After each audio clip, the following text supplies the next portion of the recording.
I think the main issue at the moment affecting Sudan is the very high level of global acute malnutrition. About 500,000 children or more are suffering from severe acute malnutrition, and how to handle it is a major challenge. We have obviously the conflict areas, both in Darfur, areas that we haven't had access to since from the humanitarian community since January 2010. South Kordofan, Abyei continues to be hotspots, as well as southern Blue Nile, near the Ethiopian border. And again, in those areas, the issues of humanitarian access in some of the places continues to be extremely difficult, and international staff have been denied access for a very long time. We hope that that will be resolved in the coming weeks of February 2012. Another of the challenges is the situation of southerners in the north who want to move south, and it's been a very, very difficult and traumatic process for them, leaving their houses, waiting for transport in order to move south.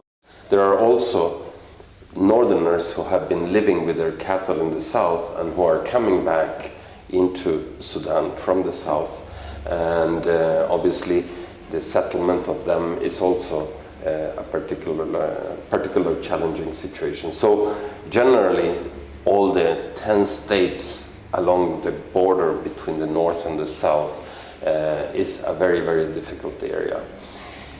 Then we have South Sudan, the Republic of South Sudan, which has been facing increased inter-ethnic clashes, particularly in Jonglei, in the early part of 2012, with over 100,000 people displaced.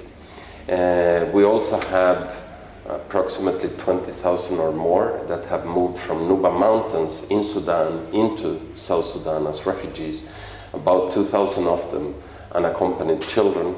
The issue of registering them and trying to reconnect them with their families is part of an important protection work that needs to be undertaken.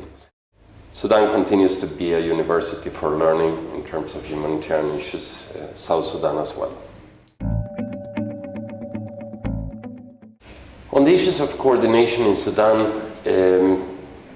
I think there is a general willingness among all the agencies to coordinate. I think the biggest challenge is how to coordinate an effective advocacy approach around issues of humanitarian access, around humanitarian advocacy, because the consequences, whether for NGOs or UN agencies that speak out, are really, really difficult. It can mean that somebody is thrown out of the country. Very few can get away with saying something publicly about these issues or raising these issues with the government without facing consequences. That agency not receiving visas or being hindered in terms of movements. There are different ways in which they can suffer consequences of that. So I do think that sometimes it's not so much a question of willingness or unwillingness to coordinate, but actually how to steer the way around very sensitive issues such as advocacy. The whole border area between South Sudan and North Sudan cannot be seen as a division of responsibility, but actually has to be seen as a shared responsibility by the humanitarian community. I would say the 5 main situations of shared responsibilities are southerners in the north moving south and their movement and how we can protect them throughout the movement.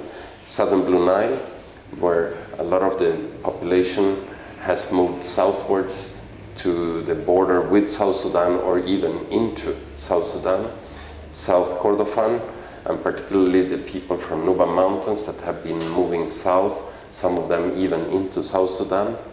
Then we have also more and more students moving from Nuba Mountains in Sudan into South Sudan in order to pursue studies there, in order not to lose the school year. Abyei, where the staff have to move between the north and the south constantly, and we need a certain degree of freedom of movement for them to operate. and also northerners that have been living with their cattle in South Sudan and that now are moving back. Those, I would say, are the 5 main shared responsibility areas that require very close coordination between the 2 country teams.